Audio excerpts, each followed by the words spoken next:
निक्षेप की बात चल रही है हमारी तत्वार सूत्र में 420 नंबर के पेज पर निक्षेप की चर्चा कर रहे हैं अजीव अधिकरण में। उसमें जो दूसरा पॉइंट है निक्षेप, उसकी चर्चा कर रहे हैं। अभी तक हमने देखा अप्रत्यवेक्षित निक्षेपाधिकरण, इसमें क्या हुआ, बिना देखे वस्तु को रख दिया।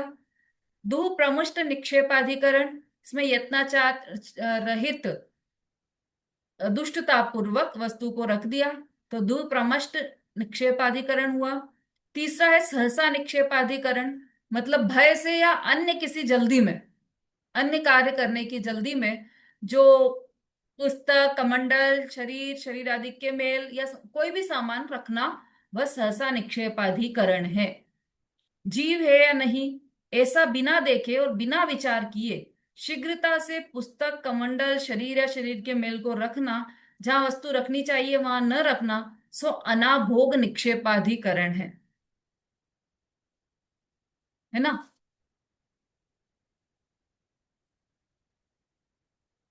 एक तो जो सहसा निक्षेप हुआ है उसमें तो क्या हुआ कि कोई भय आए, भय हुआ कि पता चल अरे कोई आ गया या किसी कुछ सुन लिया, तो एकदम से हाथ में पड़ी हुई वस्तु पटक दी, हाथ में रखी हुई वस्तु एकदम से पटक दी, तो उसमें भी आश्रय हो रहा है क्योंकि आपने बिना देखे डाली है वहां पर, तो वो भी एक आश्रव का कारण है। तो ये हो गया। और अनाभोग निक्षेपाधिकरण में क्या हुआ कि बिना देखी हुई या साफ की हुई, साफ भी नहीं किया जमीन को और बैठ गए वहां पर, या सो गए वहां पर, लेट गए जमीन या जिस पर भी आप लेट रहे हैं पलंग पर, तो आपने पलंग साफ नहीं किया और आलस्य में वहां पर पड़ गए, तो वह अनाभोग निक्षेपाधिकरण है। ठीक है, दो चीजें हो गई, निर्वर्तना और निक्षेप। निर्वर्तना के कितने भेद है, दो भेद। और निक्षेप के कितने भेद है, वेरी गुड। अब तीसरा है संयोग। भाई जो देखो ऐसा है, जो ध्यान से सुन रहा है उसको ही लाभ है, यहाँ पर बैठकर टाइम पास करने से लाभ मतलब समझ लीजिए कि लाभ तो नहीं होगा, बल्कि नुकसान ही होगा, समय का नुकसान होगा। इसलिए उपयोग को यहाँ पर टिका कर रखना पड़ेगा आपको, है ना। अजीवाधिकरण की बात चल रही है, आश्रव की बात चल रही है। जो ये आश्रव हो रहा है वह अजीव के आश्रय से भी हो रहा है। जीव के आश्रय से हो रहा था वो तो 108 प्रकार का बता दिया, अजीव के आश्रय से भी हो रहा है, तो वह कैसे। तो उसमें सबसे पहले बताया निर्वर्तना, फिर निक्षेप। अब आगे हो ना, हम पढ़ते हैं नेक्स्ट, उससे पहले एक सूचना है। परसों चूंकि पार्श्वनाथ भगवान का निर्वाण दिवस है, समझ लीजिए दीपावली है, तो उस दिन क्लास तो लगेगी हमारी, लेकिन उस कक्षा में हम कुछ कुछ विशेष करना चाहते हैं। पार्श्वनाथ भगवान का निर्वाण है तो बहुत ही आनंददायी दिवस है वो हमारे लिए। तो पार्श्वनाथ संबंधी, पार्श्वनाथ भगवान संबंधी आप लोग यदि कुछ बोलना चाहें तो आप आमंत्रित हैं। कोई कुछ गेम करवाना चाहे पार्श्वनाथ भगवान के संबंध में, वह भी आमंत्रित है। आप कोई भजन बोलना चाहें तो भी आप आमंत्रित हैं। तो चूंकि ये विशेष दिवस है हमारे लिए, तो हम उसको ऐसे ही नहीं खोना चाहते, उसको उस दिवस में हम भी उत्सव मनाना चाहते हैं। तो आप लोग जो भी उत्साह से उसमें भाग लेना चाहें वह मुझे बता दीजिए। हाँ अनीता जी बोलिए। मैडम मैं भाग ले लूंगी। मैडम एक क्वेश्चन है इसमें, शरीर के महल को रख रखना ये क्या होता है, शरीर के महल को रखना? हाँ अभी देते हैं आपके प्रश्न का उत्तर। और कोई जो भी पार्श्वनाथ भगवान के बारे में बोलना चाहे, उनके जीवन के बारे में बोलना चाहे, या उनकी लाइफ से आपको क्या प्रेरणा मिली है ये बोलना चाहे, वह भी सब आप आमंत्रित हैं। ठीक है, तो भी कक्षा के एंड तक अपना नाम दे दीजिएगा। हाँ अनीता जी, शरीर का मेल मतलब शरीर का मेल क्या होता है, मल मूत्र कफ थूक, ये सब बिना देखे कहीं भी निकल रहे हैं हम और थूक दिया कहीं भी, तो उसमें वो भी आश्रव का एक कारण है ना। मल मूत्र कहीं भी त्याग दिए, वह भी आश्रव का कारण है। बिना देखे कि जीव है कि नहीं और वहां पर मल मूत्र त्याग दिए, तो वह भी एक आश्रव का कारण। इससे बिल्कुल विपरीत जो मुनिराज की समितियां होती है, आदान निक्षेपण समिति, है ना, उसकी क्या लाइन दी है उसमें, छह डाला में, निर्जंतु थान विलोक की तन मल मूत्र श्लेषम परिहरे। निर्जंतु स्थान मतलब जंतु रहित स्थान, जीव जंतु रहित स्थान देखकर मल मूत्र श्लेष्म मतलब कफ, कफ थूकते हैं, मल मूत्र का त्याग करते हैं और कफ थूकते हैं, कहां पर? निर्जंतु स्थान देखकर। और इससे अपोजिट ये समझ लीजिए, ये निक्षेप हो गया कि बिना देखे ही, स्थान को देखे बिना ही, जीव को देखे बिना ही मल मूत्र का त्याग कर देना, कफ का त्याग कर देना, थूक का त्याग कर देना, शरीर के किसी भी प्रकार के मेल का त्याग कर देना, यह सब इसमें शामिल हो जाएगा अनाभोग निक्षेपाधिकरण में। नेक्स्ट, संयोग। अब संयोग किसे कहते हैं? ये तो बहुत सरल शब्द है। संयोग मतलब मिलना, है ना? किसी भी वस्तु का संयोग होना, जैसे दूध और पानी का मिलना, आपस में उनका संयोग हो गया। तो उसके दो भेद हैं, भक्तपान संयोग और उपकरण संयोग। एक आहार पानी को दूसरे आहार पानी के साथ मिला देना सुभक्तपान संयोग है। जैसे दूध में पानी मिला देना, है ना? अब जैसे ठंडे में गर्म भी मिला देते हैं तो वह भी एक आश्रव का कारण है, लेकिन दो वस्तुओं को मिला देना वह भी आश्रव का कारण है। तो एक आहार पानी को दूसरे आहार पानी के साथ मिला देना भक्तपान संयोग है। दूसरा, उपकरण संयोग, ठंडी पुस्तक कमंडल शरीर आदि को धूप से गर्म हुई पीछी आदि से पोंछना तथा शोधना सो उपकरण संयोग है। अब यहाँ पर पीछे की मुख्यता से बात है, लेकिन ये सामान्य डेज में भी समझ लो आप। ठंडी पुस्तक कमंडल शरीर आदि को धूप से गर्म हुई पीछी आदि से पोंछना, मतलब हम जैसे ठंडे में गर्म पानी मिला दिया, गर्म में ठंडा पानी मिला दिया, तो वह भी आश्रव का कारण है, तो वह तो आ गया उसमें संयोग में, भक्तपान संयोग में। अब जैसे गरम गरम कोई वस्तु है उसमें ठंडा पानी डाल दिया, है ना, तो वह भी आश्रव का कारण है। धूप में से लाए, और अभी जैसे मुनिराज है ना, तो वो क्या करते हैं कि धूप में से आते हैं तो एकदम से छांव में नहीं आते, मतलब थोड़ा सी देर रुकते हैं और पीछे से अपने पूरे शरीर को निर्जंतु करते हैं, उसके बाद फिर वो छांव वाली जगह पर आते हैं। क्योंकि जो धूप के जीव है वह छांव में आने से मर जाते हैं, जो मतलब ठंड में आने से गर्मी के, गर्मी शीत और उष्ण वाला जो चेंज हुआ है ना, तो शीत वाले जो जीव है वह उष्ण स्थान में आने से मर जाते हैं, उष्ण वाले जो जीव है वह शीत में आने से मर जाते हैं। तो इसलिए इसका ध्यान रखते हुए मुनिराज पीछे से अपने पूरे शरीर को निर्जंतु करते हैं, उसके बाद आगे बढ़ते हैं। तो हम भी जैसे, अब जैसे धूप में पुस्तकें रखी हमने, तो उसको एकदम से छांव में लाए हैं तो उसको पहले कपड़े से साफ कर लेना चाहिए। इस तरह से हमें ध्यान रखना चाहिए कि गर्मी के जीव ठंड, अब जैसे कुकर में कुछ उबाला हमने, अब वो पानी हमें नहीं चाहिए तो वो पानी फटाक से हमने सिंक में डाल दिया, वो सिंक में जितने भी जीव हैं पूरे पाइप में वो सब उस गर्म पानी से मर गए। तो इन छोटी छोटी बातों का अब तो सब यहाँ पर तो सब समझदार हैं, सब ध्यान रखते ही हैं। इसलिए ठंड कभी भी गर्म पानी सिंक में नहीं डालते हैं, है ना? और भी बहुत जगह पर ध्यान रखते हैं हम गर्म ठंडे का, तो वो ध्यान रखना चाहिए। और ये ध्यान नहीं रखते हैं तो आश्रव होता है। कौन सा आश्रव होता है? उपकरण संयोग आश्रव होता है। निसर्ग, प्रवर्तन को निसर्ग कहते हैं, प्रवृत्ति करने को निसर्ग कहते हैं। यह कितने प्रकार का होता है? तीन प्रकार का। मन को प्रवर्ताना, मन निसर्ग, वचन को प्रवर्ताना, वचन निसर्ग, शरीर को प्रवर्ताना सो काय निसर्ग है। अब इसको हम ऐसे समझेंगे कि दुष्टता पूर्वक मन की प्रवृत्ति करना, है ना, प्रवर्ताना मतलब प्रवृत्ति करना, वह मनो निसर्ग है। दुष्टता पूर्वक वचन की प्रवृत्ति करना वचन निसर्ग है, और दुष्टता पूर्वक काय की प्रवृत्ति करना वह काय निसर्ग है।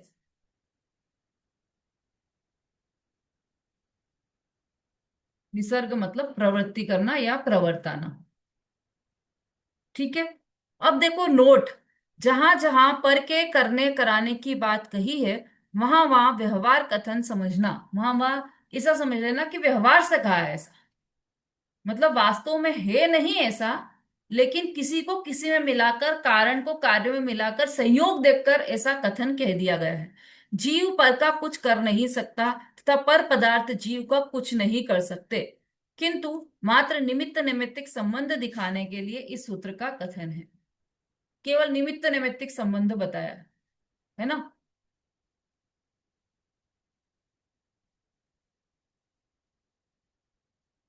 अब जैसे मुनिराज है ना, जब वो जागृत मतलब जब वो आहार के लिए जा रहे हैं, मान लो मुनिराज, अब वो छांव से, धूप से छांव में आए, तब तो उन्होंने अपने शरीर को निर्जंतु कर लिया आगे बढ़ने के लिए।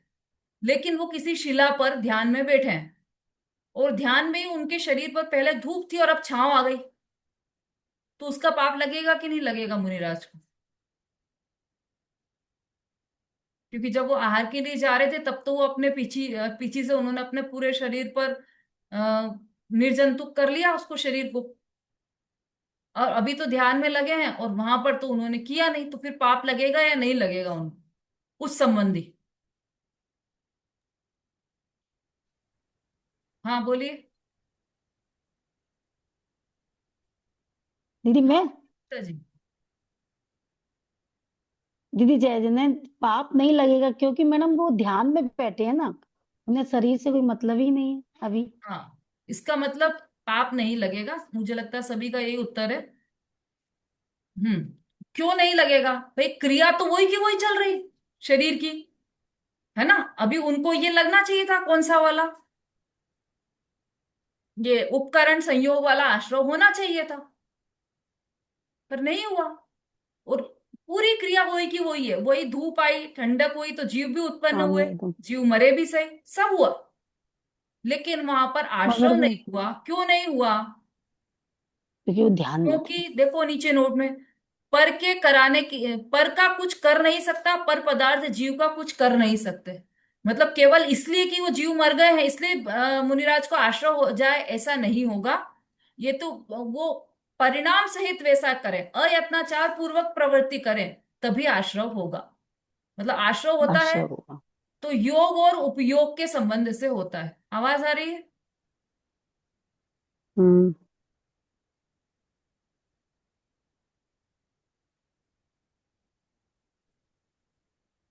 आवाज आ रही है? आ रही है मैडम, आ रही है। हाँ, बीच में चली गई थी शायद आवाज ना, मुझे आप लोग स्टेबल दिखाई दे रहे थे। चलिए, तो इसका मतलब ये हुआ कि ये जो कहा, ये जो क्रियाएं बताई है, उपकरण संयोग, भक्तपान संयोग, निर्वर्तना, निक्षेप, निसर्ग, ये सब जो बताया है, ये सब क्या है? ये तो व्यवहार से कथन किया गया है। ये जो पर की अपेक्षा से जितनी भी बात बताई है, वह सब व्यवहार का कथन है। निश्चय से तो परिणामों के हिसाब से आश्रय होता है। ठीक है, चीजें उठाने से रखने से इससे आश्रय नहीं होगा। योग और उपयोग का ही संबंध है आश्रय से। ये बात विशेष रूप से ध्यान में रखने योग्य है। उठाने से नहीं, हम्म। ना देखी वस्तु उठाई होकर परमाणु। मंजू जी बोलिए। दीदी उपकरण वाले में आपने जो बोला ना, सिंक में पानी डाल देते हैं, तो वो उपकरण में आएगा कि भक्त पान में आएगा? हाँ हाँ, भाई दोनों आ जाएंगे उसमें जो तो। गर्म पानी। क्योंकि अगर पाइप में ठंडा पानी है तो उसमें वो मिक्स भी हो गया, इसलिए वो भक्तपान में भी चला जाएगा। और यदि और उसमें ठंडे गर्म पानी से ठंडे जीव मर रहे हैं, तो वह उपकरण संयोग में चला जाएगा। दोनों ही आश्रय हो जाएंगे उसमें तो। समता भाभी अच्छा, बोलिए। मुझे दीदी वो जिनवाड़ी की बोल रहे थे, मैं जिनवाड़ी बोली बाद में। हाँ, स्वाति जी।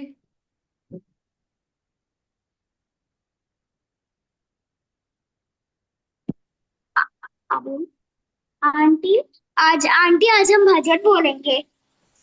अच्छा, ठीक है। मनी जी बोलिए, अंजू जय जी बोलिए। आंटी, आज हम आपने भजन बोलेंगे। दीदी, जय जी, हाँ आपने ही बताया कि मूल गुण निर्वतना, 5 प्रकार के शरीर मन वचन श्वासोवास का उत्पन्न करना, मूल गुण निर्वतना है। तो इसमें हाँ, आश्रय कैसे होता है, ये भी समझ में नहीं आया।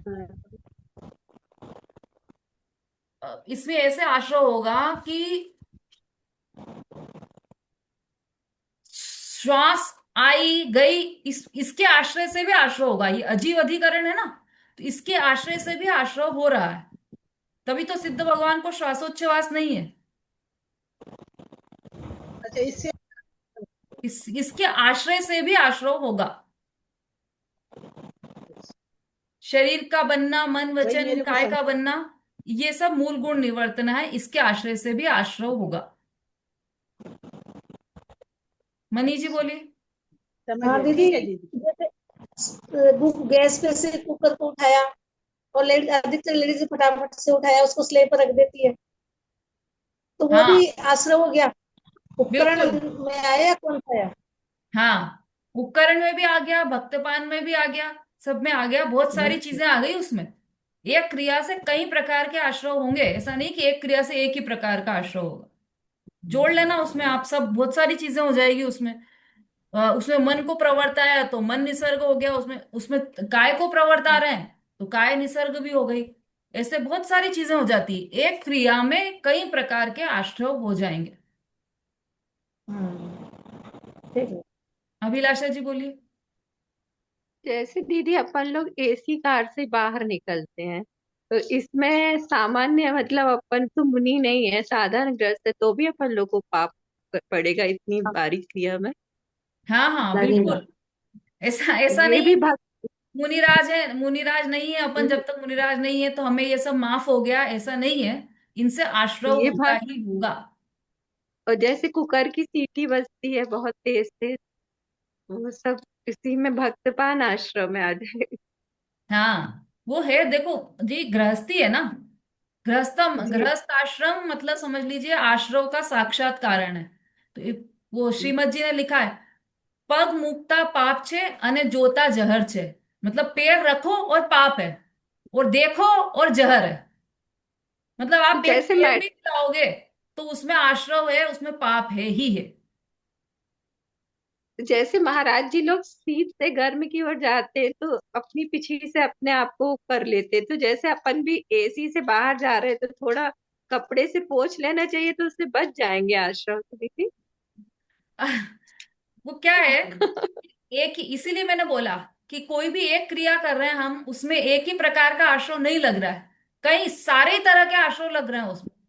अब आप भले ही ऐसे से बाहर जाए तो ये जो मन वाला निसर्ग है, मन को प्रवर्ताना, मन निसर्ग, ये वाला आश्रव हो रहा है, वचन काय आश्रव हो रहा है, सब तरह के हाँ, आश्रव हो रहे हैं। एक एक कपड़े से पोंछ लिया तो वह, समझ लो कि एक थोड़ा आपने ध्यान रख लिया तो कुछ आश्रव। लेकिन सबसे बड़ा जो आश्रव है, आश्रव का कारण है वो मिथ्यात्व। सबसे पहले तो उस पर मिथ्या ध्यान जाना चाहिए चलेगा, कि वह कैसे छूटे हमारा। शरीर को अपना मानना है। हाँ, ये तो सब बात की बात है, अजीवाधिकरण और ये जीवाधिकरण तो सब बताए हैं। देखो ये सब भी इसलिए बताए हैं, ये क्यों चर्चा ही क्यों की गई कि ये ऐसा इस प्रकार से आश्रय हो सकता है। इतनी सारी बताई ये क्रियाएं, कितनी सारी, 11 प्रकार की अजीवाधिकरण बता दिए, 108 प्रकार के जीवाधि, क्यों बताया ये सब आचार्य ने? क्योंकि क्रिया तो कुछ रुकेगी नहीं, क्रिया तो करना ही पड़ेगी। गृहस्थी में है तो खाना भी बनाना पड़ेगा, गृहस्थी में है तो कपड़े भी धोना पड़ेंगे, सब काम करना पड़ रहा है, तो आश्रव तो हो ही रहा है। वो इसलिए बताई है, मतलब वो आपके एक तो ज्ञान में रहे कि इससे आश्रव हो रहा है, नहीं तो आप इसको आश्रव भी नहीं समझोगे। दूसरा, ये जो भिन्न भिन्न प्रकार के जीव हमें दिखाई देते हैं इस संसार में, है ना, अभी समझ लो यहाँ पर कक्षा में 37 लोग हैं अभी। 37 लोग, 37 अलग अलग प्रकार के हैं सब। कोई लंबा है, कोई छोटा है, कोई गोरा है, कोई काला है, कोई अमीर है, कोई गरीब है, कोई इंटेलिजेंट है, कोई मूर्ख है, मतलब कम ज्ञान वाला है, मूर्ख तो कोई नहीं होगा यहाँ पर। तो सब कम ज्ञान वाले, मतलब ये सब बहुत विभिन्नताएं दिखाई देती है हमें। एक जैसे नहीं है, किसी की आंख कैसी, किसी की नाक कैसी, किसी की कान कैसे हैं, सब, क्योंकि अपन डिफ्रेंशिएट भी इसी आधार पर कर पाते हैं। नहीं तो हम पहचानेंगे कैसे कि ये समता भाभी है कि ये सुलोचना आंटी है? तो वो चेहरा देख के, आंख नाक कान देख के तो समझ में आया कि ये दोनों अलग अलग है, इसका मतलब दोनों अलग अलग है। और 37 प्रकार के तो यहाँ बैठे हैं, ऐसे असंख्य लोग हैं, असंख्य लोग, सब अलग अलग प्रकार के, अनंत जीव है, नाना जीवा नाना कम्मा, अनंत जीव अनंत प्रकार के हैं। और कोई तो ऐसा है कि वो मुंह में चांदी की चम्मच लेकर पैदा हुआ है, मतलब वो इतने भोग विलास, मतलब समझ लीजिए इतने रिच फैमिली में उत्पन्न हुआ है कि उसको कुछ भी हाथ भी हिलाने की जरूरत नहीं पड़ती है। वो उठे तो उसके सामने जूस की गिलास आ जाती है ना, समझ लीजिए सारे ही उसके पास विलासिता के साधन है। और एक ऐसा है कि वो उसके यहाँ बच्चा बर्तन पैदा मांज हुआ तो रही उस बच्चे को पिलाने के आज लिए उसके बर्तन पास मांज दूध के पिलाने के लिए पैसे नहीं। इतने गरीब परिस्थिति में वो बच्चा पैदा हुआ। उसकी मम्मी उसको पानी में शक्कर घोलकर वो पिलाती है। एक तरफ ऐसा है। क्यों हुआ ये इतना डिफरेंस? क्यों ये अलग अलग प्रकार के उदय? उसका कारण ये आश्रव है। जितने प्रकार के भाव कर रहे हैं हम, उतने प्रकार के बंद हो रहे हैं, उतने प्रकार के उदय में आ रहे हैं। है ना, कितने सारे हैं ये 108 तो वो, और 108 तो बताए गए हैं, ऐसे असंख्य प्रकार के हैं आश्रव। अजीवाधिकरण भी यहाँ पर 11 बताए, लेकिन बहुत सारे हैं। मतलब आप जो क्रिया कर रहे हैं उसमें आश्रव है। एक हाथ भी हिला रहे हैं तो उसमें आश्रव। अष्ट द्रव्य आपने एक थाली में से उठाकर दूसरी थाली में अर्घ चढ़ाया, उसमें आश्रव। प्रत्येक क्रिया में आश्रव है। तो इतने प्रकार के आश्रव हैं, इसी के कारण इतने प्रकार के बंध हैं, और उसके उदय में इतने प्रकार के नाना जीव के उदय हैं। इसलिए नाना जीव दिखाई देते हैं हमें, अलग अलग प्रकार के जीव दिखाई देते हैं। इसलिए यहां पर आश्रव की बात बताई है ना। अभिलाषा जी समझ में आ रहा है? जी जी। तो ये हमारी सारी चर्चा ही इसलिए है कि जो आश्रव का जो मूल है वो मिथ्यात्व है, तो सबसे पहले मिथ्यात्व को मिटाना चाहिए। इस मिथ्यात्व के कारण ही ये सारे आश्रव हो रहे हैं। तो अभी हमने देखा जीवाधिकरण और अजीवाधिकरण, ये दो के आधार से आश्रव हो रहा है ना। तो ये हमारा 9वां सूत्र भी यहाँ पर कंप्लीट हुआ है। कल हम 10वां सूत्र लेंगे। आ, हाँ, परसों के लिए कोई कुछ प्रोग्राम वगैरह कुछ करवाना चाह रहे हैं तो वो बताइए जल्दी से। और अभी इतनी जल्दी नहीं सोच पा रहे हैं तो कोई बात नहीं, कल की कक्षा भी है हमारे पास। कल तक सोचकर आप बताइएगा, तो परसों अपन प्रोग्राम रखेंगे। चलिए अभी यहीं विराम लेते हैं। स्वस्ति का भजन होना है, स्वस्ति। हाँ हाँ, बोलिए बोलिए, कहाँ है?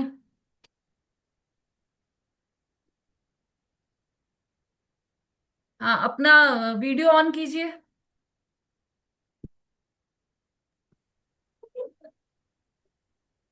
जय श्री राम सभी को। आज मैं एक भजन बोलने जा रही हूँ। चिड़वाणी जगमैया जन्म दुख मेट दो, जन्म दुख मेट दो, मरण दुख मेट दो। चिड़वाणी जगमैया जन्म दुख मेट दो, मरण दुख मेट दो। कुन कुन से पुत्र तुम्हारे गर्दन जैसे भैया, कुन कुन से पुत्र तुम्हारे गर्दन जैसे भैया। शरण जैसा सब महल तुम्हारा प्रीतम करे सैया। जन्म दुख मेट दो से, मरण दुख मेट दो। निर्मल निर्मल ज्ञान प्रदान सुकर तू है सच्ची मैया। निर्मल ज्ञान प्रदान सुकर तू है सच्ची मैया। जनवाणी जग मैया जन्म दुख मेट दो। जय हिंद सभी को। बहुत बढ़िया, स्वस्ति जी, बहुत अच्छा भजन आपने सुनाया है ना। परसों पार्श्वनाथ भगवान का निर्वाण महोत्सव है, तो आप नृत्य कीजिएगा पार्श्वनाथ भगवान पर के भजन पर। ठीक है, मंगलाचरण आपका रहेगा। परसों आप 2:30 पर उपस्थित हो जाइएगा। ठीक है, चलिए बहुत बढ़िया। जावाणी के ज्ञान से सूझे लोकालोक, सो वाणी मस्तक नमो सदा देत हूँ ढो। बोलिए जिनवाणी माता की जय। महान जैन धर्म की जय हो। आचार्य उमा स्वामी की जय। दीदी जय जिनेन्द्र, जय सभी को जय जिनेन्द्र, जिनेन्द्र। जय जिनेन्द्र, जय जय जिनेन्द्र, जिनेन्द्र, सभी सभी को को जय जय जिनेन्द्र। जिनेन्द्र, जय सभी को जय, जिनेन्द्र, सभी को जय जय जिनेन्द्र, सभी को जिनेन्द्र, जय जय जिनेन्द्र। जिनेन्द्र।